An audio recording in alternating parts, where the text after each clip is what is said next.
Hello, everybody, and welcome to Economics with the Honorable David M. Walker. I'm Nick Pellavita. I'll be your moderator for today's show. And today we have a very interesting topic. Apparently, your government is out to spend another $40 billion on just things. And with that, we're going to bring in first one of our commentators. You've seen him on World Edition, a CPA who may have problems with this and may not. We'll bring in Lee Newton Rhodes. Lee, welcome to the show. Good morning, Nick. How are you? You already had a mouthful to talk about with what you said. It's only extra $40 billion. And with that, the person who monitors what goes on in Washington, hopefully trying to create some semblance of fiscal responsibility, which I'm not going to say we haven't seen in a long time. I'd have to say we've never seen. We'll bring in the Honorable David M. Walker, the former Comptroller General of the United States. David, welcome to the show. You're the one who tipped me off on this. $40 billion? On what? What are we getting for it? Oh, they don't ask those questions in Washington. Well, firstly, good to see you and Nick. And Lee, you might need to trim that hedge right behind you after this. But in any event, it looks like it's federal spending out of control. But let's talk about the $40 billion. President Biden has proposed a supplemental spending bill for fiscal 2023. As you know, fiscal 2023 ends on September 30th, 2023. So just a little over a month away. And he wants to spend another $40 billion on three things. Number one, disaster aid. I'll come back to that. Number two, border security. And number three, Ukraine. So let's take them one at a time. On disaster recovery aid, that's legitimate. That's needed. We've had a number of significant disasters within the last couple of months, the biggest one arguably being Maui, the terrible fires in Maui. We also had a lot of flooding in California and that region of the country as well. And so as long as that is properly handled, then I think it's justified, and I think Congress will end up acting on it. It doesn't help when you have FEMA officials staying in 4- and 5-star hotels in Maui, presumably to try to be able to help people who are homeless. That is totally inappropriate. It's outrageous, and they'll have to get to the bottom of that. But, there is a legitimate need there. The second is border security. Well, that's an oxymoron under this administration. There is no border security under this administration. The border is not secure. It's not wide open, but it's definitely not closed. We're not requiring people to go through the normal ports of interest. Thousands of people every day are crossing the border illegally, in many cases facilitated by drug cartels who are engaging in both drug trafficking and human trafficking. The administration is not discharging their constitutional responsibilities to be able to protect and defend our borders.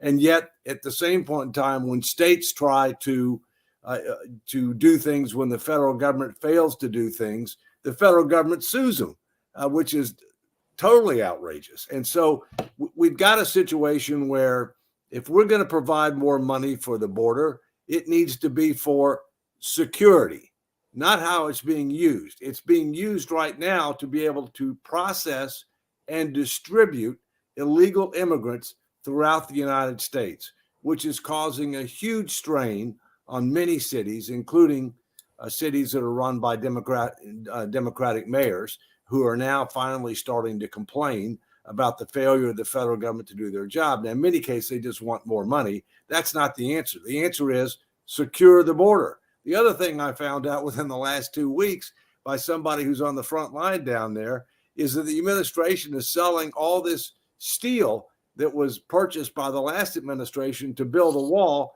at pennies on the dollar. Pennies on the dollar.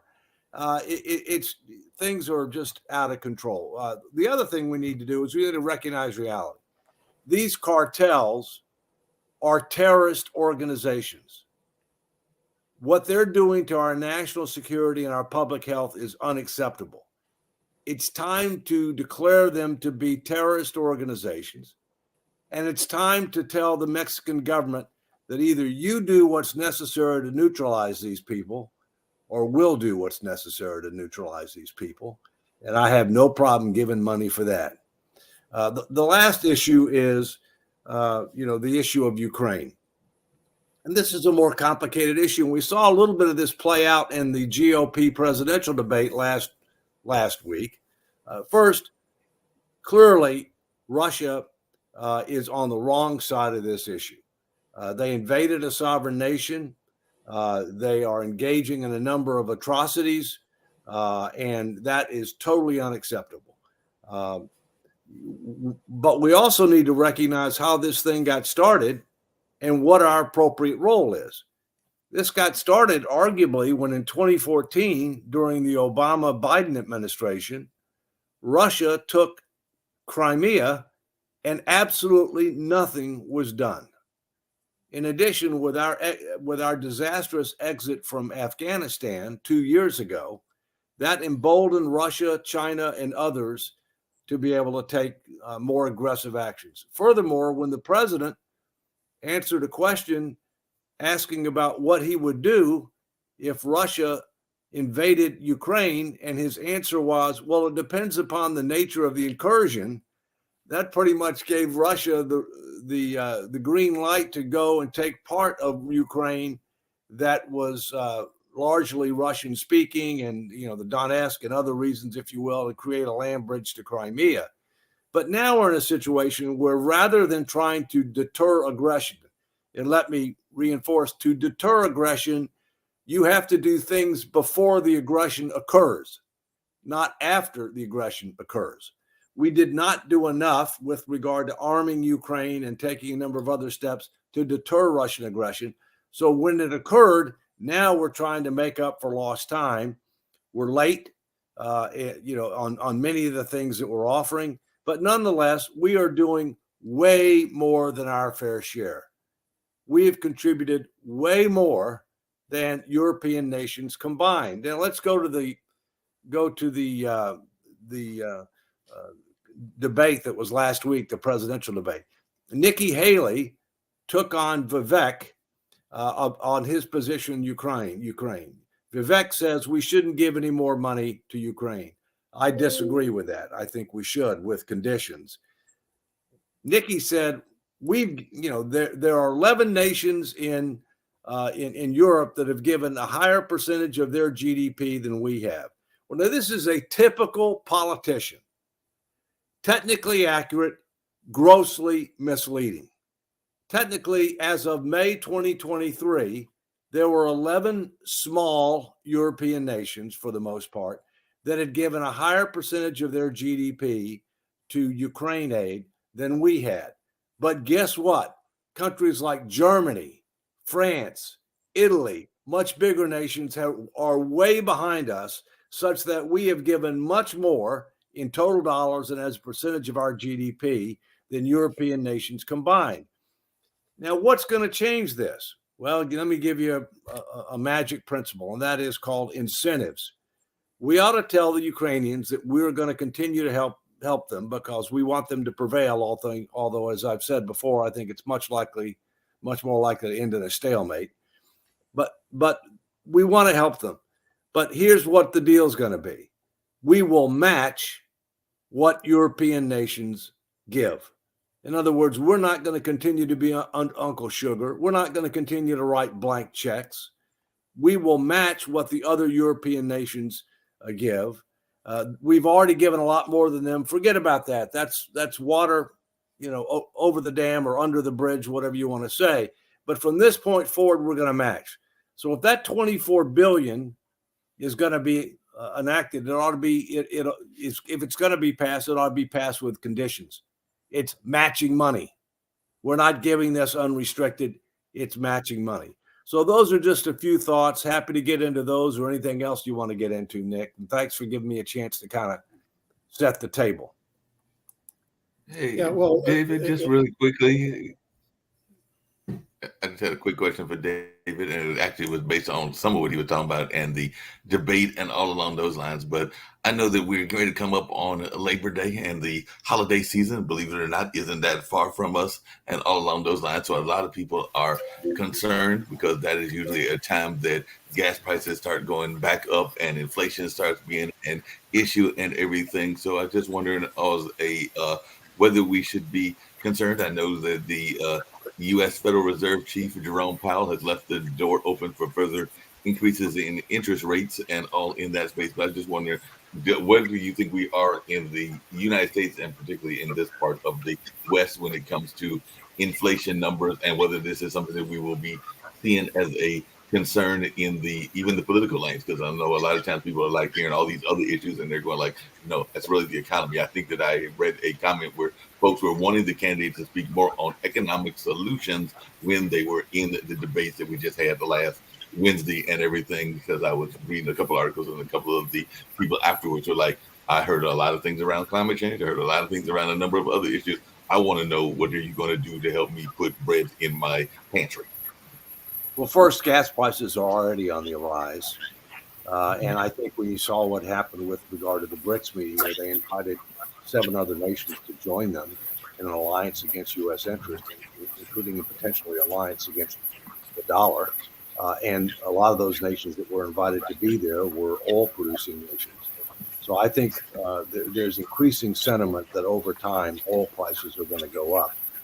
That's obviously one driver of inflation, because people don't realize that it's not just what you pay at the pump for your gas, but petroleum products are critical with regard to agriculture, plastics, many other things, if you will. So it flows throughout. Plus, moving goods from one place to another requires fuel. And the dates that have been set by California and the federal government and others to try to be able to get to the date of all electric vehicles are just outrageous. They don't even pass a straight face test. There's no way that can count. With regard to Jerome Powell, we're over 3% inflation. Their target rate is 2%. It's come down significantly from the 9% in June of last year, but it's still above their target. Some people are trying to get him to raise his target from 2% to 3%. He's rejected that. He's going to stick with 2%. He basically gave the signal that while we've made progress, we're still in excess of the target. He's committed to that target. So I wouldn't be surprised if we see another 25 basis point or 0.25% increase the next time they meet. Now we've got a situation where the federal government is paying over 5% for interest, and it was paying a little over 2% just 2 years ago. For each 1% in interest on $30 trillion in debt, that's real money. $300 billion. Okay, so 2 times that is $600 billion on top of what we were already paying. We're in a situation now where interest is not only the fastest growing expense. Very shortly, it's going to pass total spending on national defense and many other programs that the federal government has. So I think number one issue for the voters for the 2024 election is economics. That is number one. There's a number of other things that are important, but that is by far number one. And if you look at the percentage of time that was spent in the last presidential debate on the GOP side, they talked about a lot of issues. They did talk about economics, but not nearly as much as they should have, given the fact that's the number one issue. In addition, there was not enough specifics. What are you going to do? And I wrote an op-ed that got published in the Washington Times on Friday of this past week that not only talked about this new $40 billion proposal, but also talked about what do we have to do to deal with the disease. The fact that we are spending way more money than we should, and that we have mounting debt burdens as a percentage of our economy that's going to undercut our future economic growth opportunity, economic security, national security, and domestic tranquility if we don't do something about it. And I offer specific solutions. We hear a lot about the problems. We don't hear enough about solutions. Last thing on this. Vivek is a very bright guy. Very bright, very articulate, and has a number of ideas. There's one big problem with Vivek. He's incredibly naive. He's incredibly naive about what it takes to be able to get things done in Washington, D.C., and he's got no experience whatsoever with regard to government. And while there are a lot of transferable skills and abilities from the private sector and the not private sector to government, it is a whole different ball game. And don't kid yourself. It is. Speaking of naive and all along those lines and everything, and then I'll be quiet and definitely let our other great folks speak in all that space. I sometimes get frustrated, and I'd love to hear your thoughts about this around the building that is going on. I mean, I live in Durham. It's the Research Triangle Park, and we have seen a boom in buildings, but there are not enough people going into the building. So like we're getting apartment complexes all over the place here in Durham. We're getting buildings that are being built left and right and everything. And I'm going like, I get it that you want to have a building boom. It's not just here. I would argue that it's even where Lee is in New York and everything. And I'm going like, you're building the buildings, but are there actually tenants to go into the buildings? Otherwise, why are we having this big building boom that is supposed to be one of our backbones of our economy and all in that space? But I'd love to hear your thoughts around that, Dave, because I know that it's even happened there in the Virginia, D.C. corridor as well and everything. But I sometimes get frustrated when I see all these great buildings going up, and I know that they are, in some cases, like that 25% occupancy, which is not a good amount of occupancy for a building that is going up and all in that space. Well, Mark, I just hope that one of the real estate funds that I invest in is not building those properties you're talking about. But let's talk about the issue real quick. There's lots of things going on. COVID-19 things changed things forever in many ways, and one of the things that it changed is a significant increase in the amount of working virtually as compared to the past. My personal view is people ought to be in the office for most jobs 3 days a week, even if you could work remotely. And there are some jobs you can't work remote because you need to be able to have interaction. You need to be able to deal with other people.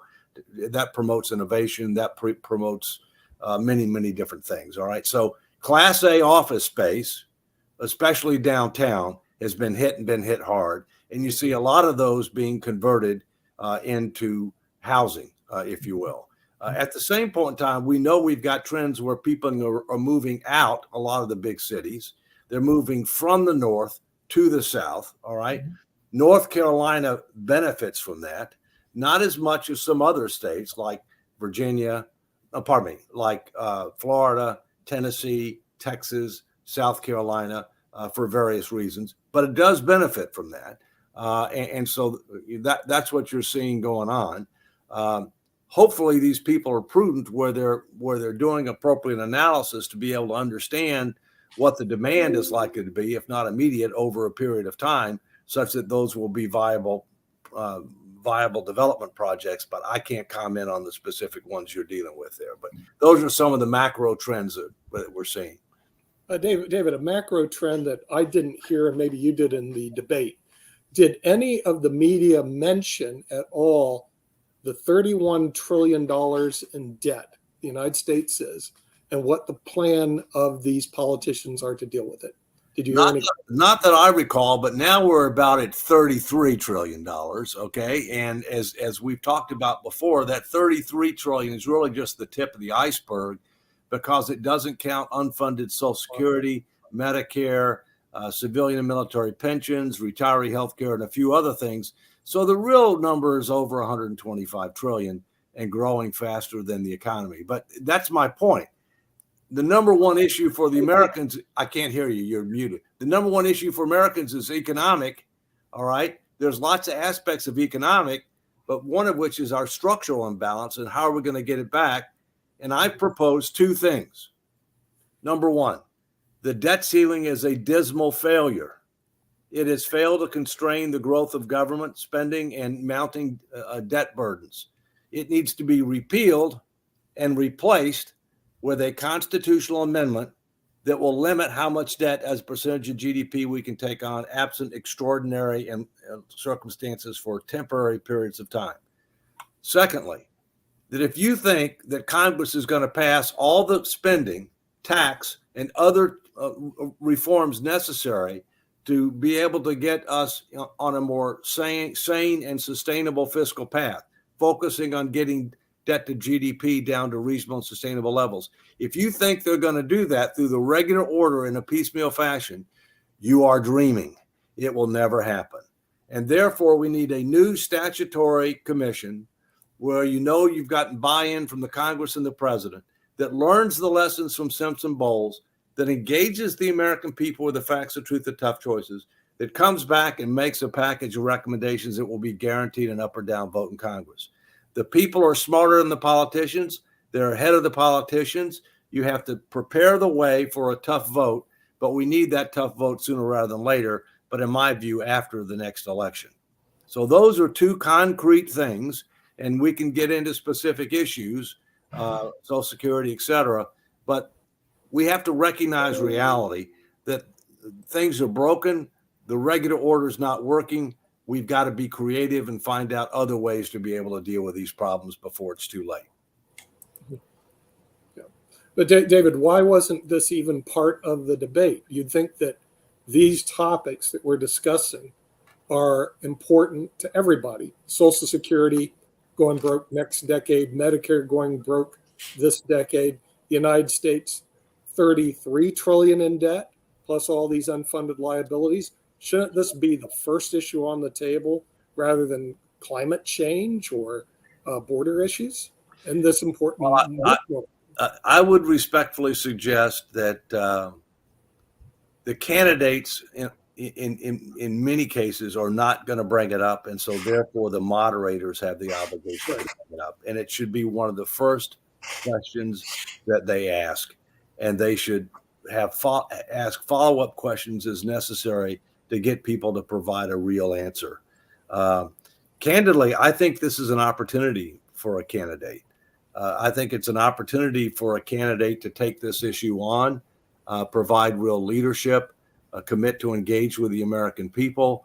Social Security in particular, the two leading candidates for president, Biden on the Democratic side and Trump on the Republican side, have both said that they're not going to touch Social Security, which means that they support a 20% plus benefit cut in 10 years. That's what it means. And we need to hoist them by their petards for that, because that is laggardship, not leadership. It is totally unacceptable. It is one of the reasons that we are where we are. Too many laggards, not enough leaders. Yeah. Another stat that was pulled out by the media, which I had to fact check because I couldn't believe it, 25% of all of our national debt, all of it, was accrued during the Trump administration. Would that be somebody who would be fiscally responsible when he has a history of not being fiscally responsible with his companies? Not that I want to bring up anybody. I think the answer to that is no. Okay. But I think the facts speak loudly. But let's also note that Biden's not fiscally responsible. Let's also note that the last two presidents that were fiscally responsible were Bill Clinton and George Herbert Walker Bush. Those were the last two presidents that were fiscally responsible. Nobody since then has been. Right. Another thing is that when countries' GDP debt exceed the GDP, they end up running into some very serious problems. And I'm talking Japan, Greece, Spain. When does this whole problem of the debt massively exceeding the GDP create that economic bind that happened to Japan, the collapse in Greece, and the collapse in Spain? Well, we already have debt to GDP over 100%. And if you count the debt held by the trust funds, which is guaranteed by the full faith and credit of the United States government and by the 14th Amendment to the Constitution, it's well over 120% of GDP and growing much faster than the economy. Well, one of the consequences of that is you get a lot slower economic growth, which is what we're getting. We're getting a lot slower economic growth. With less economic growth, you have less opportunity. We get a lot higher interest expense, okay, because and as a result, we're now seeing our fastest growing expenses for something we get nothing for, which is interest. It constrains our ability to make needed investments. You know, we're spending too much on consumption, not enough on investments. But let me give you a footnote here. Investments doesn't just mean spending money on something. It means spending money on something that had an impact over multiple generations where you expect you will generate a positive rate of return. You know, that's not what a lot of these politicians understand. They just say, I want to spend money on something. Like, for example, climate change. Climate change is real, all right? Man contributes to climate change. But on the other hand, we need to recognize that we've got to transition to alternative energies over a much longer time frame than these people are talking about. The other thing that we have to realize is that many of the key ingredients necessary to be able to build, electric vehicles and the batteries that power the electric vehicles are in China. They're in China.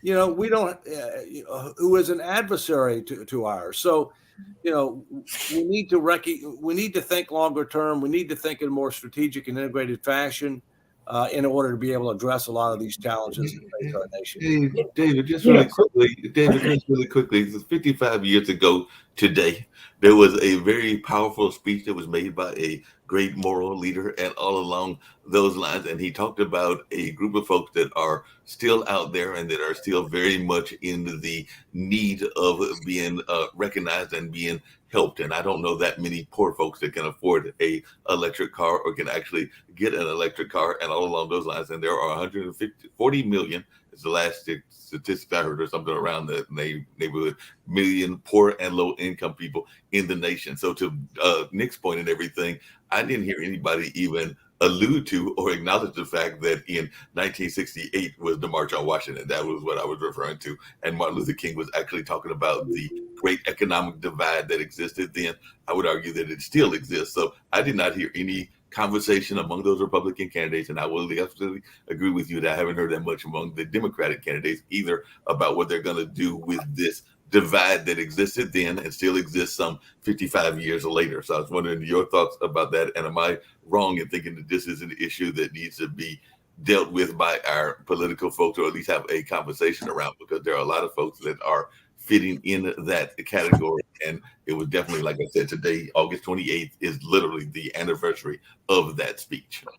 My understanding is it was 60 years ago today, Mark, rather than 55 years ago today. I think it was 1963, if I'm not mistaken. You're correct. You're correct. And I will tell you that I have even greater respect for Martin Luther King today. And as time goes on, he was a man way ahead of his time. He was also a man who tried to pull people together rather than divide people apart. He was a man that promoted protest, but non-violent protest. He was a man who said that we ought to judge people by the content of their character rather than the color of their skin. And I hate to tell you, we're not following his advice. We are not following it, and shame on us, okay? But look, the other thing that's going on, look, great progress has been made on civil rights. Do we still have a way to go? Yes. That's why the Constitution says that we're always striving to form a more perfect union. We will never be perfect, but we also have to recognize we got to compare ourselves to others. You don't know how good or bad you have it until you know how you compare to others. And I get frustrated with some members of Congress. They're complaining. They come from countries they'd never go back to. All right, but they seem to think that we're worse than where they came from, which is obviously true. So look, you're right. Not enough. There is a great divide. Yeah. But let me clear it. The rich are getting richer. Mm-hmm. The gap between the rich and the poor has grown. The middle class is the one that's getting squeezed. Yeah. Because the wealthy is going to be okay. Mm-hmm. There are a lot of social insurance and welfare programs for the poor. Over 40% of people don't pay any income taxes at all at the federal level. Over 20% of people not only don't pay any income taxes, but they get a rebate through refundable tax credits. So the people that are going to get squeezed more and more initially are the middle class. And then ultimately, if we don't put our finances in order, the poor are going to be affected because the social safety net is going to get shredded. We need to act sooner rather than later to avoid that. So in terms of, I mean, just speaking on that squeeze, the issue that always comes up is that we point out that 40% and pointing to the poor that aren't paying, but then that 40% becomes demonized. And then we start to look at those SNAP programs and everything else and education programs that deal with those individuals, those investments, which are very tangible and can help our society. But we never really point out that 40% that gets that money or that needs that money in those SNAP programs is a very small cry from the corporations who get not only the subsidies but the same kickbacks. One company gets the more than actually that program has. So you get these companies and these rich individuals. So how do we shift the mindset that, okay, well, we're going to work for the middle class, but we've got to understand that we've got that burden that's really, here that we never complain about, but we always complain about this 40%. So how do we shift the mindset of the country to stop attacking the poor and really not really even attack the rich, but get people to understand that putting in their fair share helps out? All right, well, let's clarify certain things. Over 40% of individuals who file federal tax returns pay zero income tax. They pay payroll taxes for Social Security and Medicare, but they get something for that. All right? Their social insurance program. About 20% of the people who file federal income tax returns individually get a rebate. So not only do they not pay taxes, they get money back. All right. The poverty rate in the United States is nowhere close to 40%. It's not even 20%. All right. So the bottom line is that I have no problem whatsoever for people who are at or below, or maybe even somewhat near the poverty rate, not having to pay, much in income tax. I have no problem with that. Okay. That's not where we're at. We're way beyond that. The second thing is that you point out properly is we have two kinds of spending. We have direct spending, which is money going out, right? And we have backdoor spending. Backdoor spending is where the federal government gives a tax preference, gives a deduction, gives an exemption, gives a credit, gives an exclusion. We have over 1.5, I think it's 1.5 to 1.7 trillion in tax preferences, both on the individual side and the corporate side. That's spending. That needs to be much more visible, both in the financial statements as well as part of the annual budget process. Those need to be reformed. They need to be dramatically reduced, much more targeted, as one way to try to restore fiscal sanity, as a way to make the tax code a lot simpler, to make it fair, and to reduce the pressure to have to increase tax rates for everybody. So, yeah, you make a good point, and I've been talking about that for a lot of years. So, real quickly, it's a pleasure to be here today. Wearing my NC State sweatshirt because my son started NC State. Good luck, Steve. Yeah, innovative university. But real quickly, my only 2 points I would make today is that to sum up everything David Walker said about innovation, the debt, and then also tying in Dr. King's message is, to me, a game-changing moment in my life was seeing India become the fourth nation to land a spacecraft on the moon and the first on the lunar pole. And I want to remind everyone listening to this program that when my late father-in-law saw Neil Armstrong walk on the moon, that actually inspired him and many Indians to come to the United States because they wanted to live in a nation that could execute the vision of an assassinated President John F. Kennedy, who challenged our nation. Why do we go to the moon? Not because it is easy, but because it is hard. And I think it's really interesting now to watch a nation where every day we're talking about Donald Trump's indictments.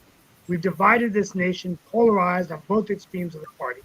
We're spending way too much money. We're not looking, and even the Chandrayaan mission to the moon was done very frugally compared to, it still cost probably about $1 billion, but a lot less expensive than what other nations spend for space travel. So I think this is a real eye-opener for the United States of America.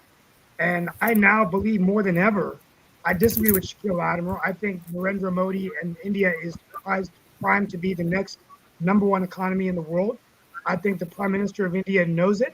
I think he's working hard to get to it. And John Chambers, who quite frankly, if Chambers says it, usually it's true. I mean, this is a guy that survived 8 downturns. And I just spoke to John a few days ago, and he's still, through text we spoke, he's still adamant that India gets it right. But I think it's something for all of us to look at. Why are we not thinking big in America anymore? Right? Why would some immigrant leave India, like my father-in-law, to come to the United States if his own country now is going to execute that vision? So that's my 2 cents today. But I think it's a real eye-opener for the United States of America, and I think we need to have someone running for the presidency, quite frankly, that's challenging us. Yeah. That's pushing us to think big, and I don't see it right now. Steve, I take a look at the CEOs for the top 10 companies in America. You will see a disproportionate number of Indian Americans as CEOs, and India is an up and coming country. Absolutely. There's no question about that. They're also a key country to keep your eye on, because historically they've had pretty close relations to Russia, not with China. They've had border battles before, if you will. But I think India is one of the key countries, up and coming countries, and it's one that we need to have closer relations with, than we do today, in my view. And yeah, I mean, Vivek is of Indian heritage. Okay, I've got a lot of friends of Indian heritage, including you. Okay, and there's a lot of value there. My only point is, there's 2 things you have to do. You have to talk about what do we need to do, but you also have to recognize how you're going to get it done. Because if you don't address both of those things, it's pie in the sky. Rick, I agree with Steve that the U.S. has 4% of the world's population. We have always succeeded by recruiting the best and the brightest of the other 96% of the world. And, if India becomes India has 4 times our population, China 4 times our if they become places where you can do entrepreneurial stuff and live large the way you used to do it in the US, then yeah, people are going to stay there. They're going to get educated here, go back. And if what you see in other countries are stories about, like the guy with the swastikas on his AR-15 who went and shot up a bunch of black people, that, if the U.S. is full of what looks like danger and nonsense, then yeah, we're going to lose that world talent. Right after World War II, the U.S. had 90% of the world's manufacturing capacity because Europe was in ruins. And 50% of global GDP. I just want to say that the big thing that Steve, you touched on about India, which, I believe they'll be that next big up and coming, is because they are becoming that number 1 tech hub, and technology is where the future is. We can talk about everything else, but AI, robotics, and everything else, and all that, India has been at the forefront of a lot of this stuff. And Steve talked about the moon landing. That moon landing was for the amount that they did it for. I mean, that is impressive, very impressive. So yeah, I completely what Steve was talking about. Look what I got in the mail, guys. Look what I got in the mail yesterday with a note from Joe Biden. That wasn't signed by the president, but it's just my dad. And by the way, I'm a moderate Democrat, but my dad's a Republican. Apparently, this made my mother told me. I texted this to my father, and it made him. He doesn't want to have dinner with me. Hey, Steve, just on a micro level, just on a micro level, not a macro level. It was really good this past weekend, as many of y'all know.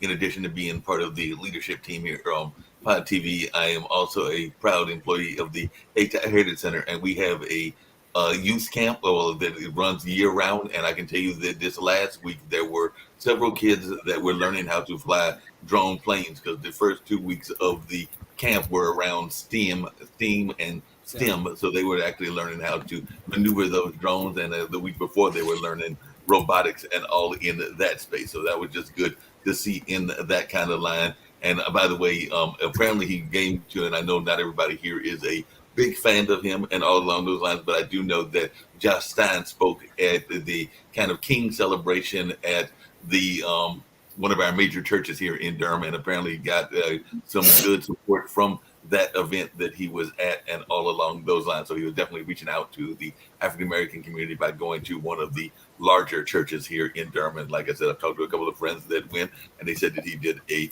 very good job in that space. And then I'll just mention this really quickly because the speech that I was actually referring to wasn't so much the March on Washington, but in '68, which was the one 55 years ago, is something that Lee sometimes talks about, because apparently Dr. Martin Luther King and many others called for a revolution of values in America at that particular time. And that's when the Poor People's Campaign was actually launched. And I know there's a new Poor People's Campaign that Reverend Barber is part of, but I'm talking about the initial one was in that '68 time frame. So I don't know if Lee's got any thoughts about a revolution of values being needed in 2023. 100%. Lacking sorely in America today. Go Yeah. on, Dave. Let me remind you that over 2/3 of Americans do not want Donald Trump or Joe Biden to run for president in 2024. That's right. And the fact is that we need more options for very different reasons. The American people don't want either one of them. And I think if the parties don't start recognizing that reality, they will get a third option because the people deserve a third option. Let me just mention, one of the challenges we have today is that this country has strayed from the principles and values under which it was founded and that made us great. And we're not perfect, and we never will be. We need to continue to strive for a more perfect union. But we were founded on such principles as limited but effective government, individual liberty and opportunity, personal responsibility and accountability, rule of law and equal justice under the law, fiscal responsibility and intergenerational equity, and stewardship. We're failing on all of those. So we need to get back to what make this country great. And we need to not just focus on today, but also what do we need to do to create a better tomorrow. And we need to, among other things, dramatically reform our immigration laws, dramatically reform them. Yes, we need talent for certain types of jobs that are seasonal that Americans don't want to do, but we need more of the best and brightest. And we need to be able to make sure that our immigration policies are focused disproportionately on enabling us to be able to continue to draw the best and brightest, because that's at risk right now. In terms of that, just two quick things. We did talk a lot glowingly about Vivek Ramaswamy a couple of times, but he's a horrible person. Horrible person. We're on the anniversary of the march that Mark talked about, and just yesterday he was in an interview talking about how he doesn't believe racism is real. So, and there's just a whole bunch of bad stuff behind him. While he can speak glowingly, he also caters to the crowd and has some bad stuff. But on the touch thing, because I completely agree with Dave about the reforming the immigration law, but I think that's only piece. We also need people. We need to somehow get more people in Nick's profession into the actual immigration law, so we can lessen that line, because we can reform the line and reform the laws, but we'll still have that line without having judges, lawyers, and other individuals to take care of those individuals that are trying to come through or trying to go through that pathway to citizenry. But if we don't have people to help them or work with them, that line is still going to be bad, and we're still going to have the same conversations. 100 years ago, 14% of Americans were foreign born. Today, it's still 14%. We're not being overwhelmed. The parties, they love fighting over immigration and not solving immigration. Thank you. Yeah, but the problem is there's a difference between legal and illegal immigration. Sure. And But we, when we've we are got not, negative, we are we not, have we are negative. not, pardon me, we are not recognizing that right now. Okay, I but think we we have are. negative without Brick and immigration. mortar, I've been there. We have negative population growth. Oh, America, I understand all of that. I understand. But all the more reason why you got to reform it. But you also are penalizing people that are playing by the rules, who are coming through the approved points, who are applying for asylum, who are waiting. You just have to present yourself to the border to apply for asylum. So any point on the border can technically be a point Actually, of not entry. You're supposed to go through an approved border entry point. That's actually not. Of course. You by definition, you have violated the law if you don't come across on an official border crossing point. Yeah. What's happened is that after Trump, it does look like foreign immigrants, legal immigrants, is down compared to other nations like Canada and Europe. And many of these European countries, including Canada, are making it easier to come, and Germany as well, what they call merit-based immigration. So people can come in there, get their visas or their work permits and go work. So this is going to hurt the U.S., but I think we're not addressing the illegal immigration. I think because we're not, it's become used as a political football now. Neither side is motivated to make anything happen. I think the longer we do that, though, it's going to hurt. I mean, I talked about India, not because I'm so bullish on India, but what's interesting is 60% of the population is under 26 years of age. So that's good news globally for the U.S. and the rest of the world, because that global talent, which is going to drive the economy, fill the new jobs, will come from another nation, and we'll harness that capability. But at the same time, we have to ask ourselves, will the best and brightest continue to come here, or will the next Google, Zoom, Yahoo, Zoom be started in some other part of the country, the world? The world. And it's already past China in population. Until we address the people taking care of the people coming to the border, we're still going to have the line, and we're still going to have illegal immigration. We're still going to have undocumented workers coming across. We just don't have the people in those positions. That's another problem that we're not addressing. Well, the problem too is you're not making people accountable for hiring those undocumented workers, and then they use them as slaves. And this has been happening happening forever.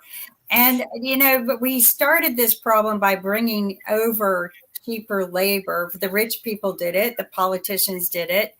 And it's continued. But I think one of the ways that you can do it is kind of the way that we used to welcome people into our country to become citizens, is you make them go to some classes, you make them walk through a system, and then you tell them you're going to pay your taxes just like everyone else. You're going to pay for your college education just like everyone else. You're going to pay your way in this country, because freedom isn't free. And we have to pay for it. I have to pay for it. Middle class, you guys talk about the poor and the rich. The middle class is a rubber band that is being stretched beyond its capability to maintain this country. And it's the middle class that takes care of this country. And we are not looking after their best interest. Yeah. And one of the biggest problems I'm having right now is why the interest rates are growing middle class and hurting the back of the middle class and hurting the students who have paid their way through school and cannot no longer afford the student debts that are piling up on their backs right now. So this is we're not focused on the problems like Steve said, because we're so easily turned. And I think even Rick said this, we're so easily turned to all the angst and attitude and hate and trials and everything. We're not focused on the real problems. And we need to start doing that. We need to stand up. And I thank David for taking that bull by the horn and trying to show that we can make a difference. And I just think more of us need to do that. Yeah. I think the student loan thing. That's a whole issue of greed on. That's another issue. But what I'm saying is the immigration. We need to start taking account of people coming in. Yep. We need to document them. We need to tax them. And we say, yeah, okay, you can come in, but you got to take the classes. You got to learn our language. We're not learning yours anymore. You're learning ours. We're not hiring attorneys for you. And here's the process. And this way, they don't get taken advantage of. They don't become slaves or sex trade or anything else in this country. They become documented, healthy employees and part of our system. And we don't do that. We don't. Where does the money for those individuals coming across the border come from? They're going to have to bring their own. So then you're talking about individuals who are impoverished and seeking shelter, seeking asylum. Then you're saying that they have to pay all this money and these finances, which they cannot afford in the first place. Well, most of our people can't either. You're talking about the SNAP programs, and we have a lot of people who live in SNAP program is paid for anyway. But you're bringing in impoverished people anyway and letting them slip under the rope. So you might as well document it. Document it, yes. But so for example, the process it becomes expensive, and if you miss a date, it gets even more expensive. It gets more expensive either way. But a lot of those individuals, because if we're trying to figure a solution, and this goes back to, this is why I hate to harp back on I completely agree with the accountability. I completely agree with, trying to get everybody documented. But again, I come back to, we need individuals in these positions to take care of these lines, because if you have a individual that crosses the border, one that can't pay for all this stuff, but still needs to be processed and recorded and actually worked with. If they have a date that they can't even make it to, then you're saying that this person who's seeking asylum or seeking refuge or actually trying to come across even legally can no longer afford to legally do that. Legal or illegal? Come on. Legal or illegal? It doesn't matter. Here's the problem. They're not in a line. No, there's a line. No. They're coming across the border illegally. They should be sent back. Hold on. They're coming across the border. If they're in the line and they're coming through an approved border crossing, fine. If they're not following the normal process for asylum, fine. That's not what's happening. Have you been to the border? I've been there. It is an absolute unmitigated disaster. You have people coming across the border that have no legitimate asylum claim whatsoever. Asylum is for political asylum. It is not for economic opportunity. And what is this administration doing? They're not protecting the border. They're spending more money on processing and distributing people throughout the United States. They're giving them a date to come for a court case 7 to 10 years out. You think they're going to show up? Why? But David, you're making my point. You're making my point exactly. If they're crossing the border like bears cross the street, they don't know any better. They don't know any better. So they're just looking for a home, just like the bears and the deer in my backyard. The deer don't know the border. Don't forget the antelope. But Dave, I think you're making my point for me. You're saying that they're. I want to close on this point. Oh, I was just going to make it real quick. You're making my point for me, because what I'm saying is that we need more individuals to be able to help these individuals, because when they're crossing this border, just as Kim talks about, is they don't know what a border is. They don't know what a port of entry is. They're poor. They're searching for help. And then you're saying only political asylum is what people can leave for. Well, okay, if an individual is there, if their daughter is being raped and their son is being forced into a gang, they're trying to escape and take their 13-year-old who's being raped by a gang member and their son who's 8 I hate to tell you that happens to run drugs for the cartel. That happens here too. These individuals cannot. Thank you, David. That happens here too. I hate to tell you. I get that, but you're saying that those individuals who are searching can't seek help? Let's come back to one thing, and then we'll let Steve wrap it. Rule of law. the first thing you have to do is secure the border. And But we then can't unless do these other things. we can't do that if we don't have the people to You don't do that. understand. What you're asking is for more people to process more people, not to secure the border. You have to first secure the border. Look, I've spoken to 75% of Well, Americans yes. believe in that. All right, Steve. All right, Steve. real quickly, my last point I'll make on this is that asylum has always been granted those countries who are coming here for persecution, torture, and it was granted. It started after World War II when many people from the Jewish faith were brought in from Poland and other nations of the world, even Russia.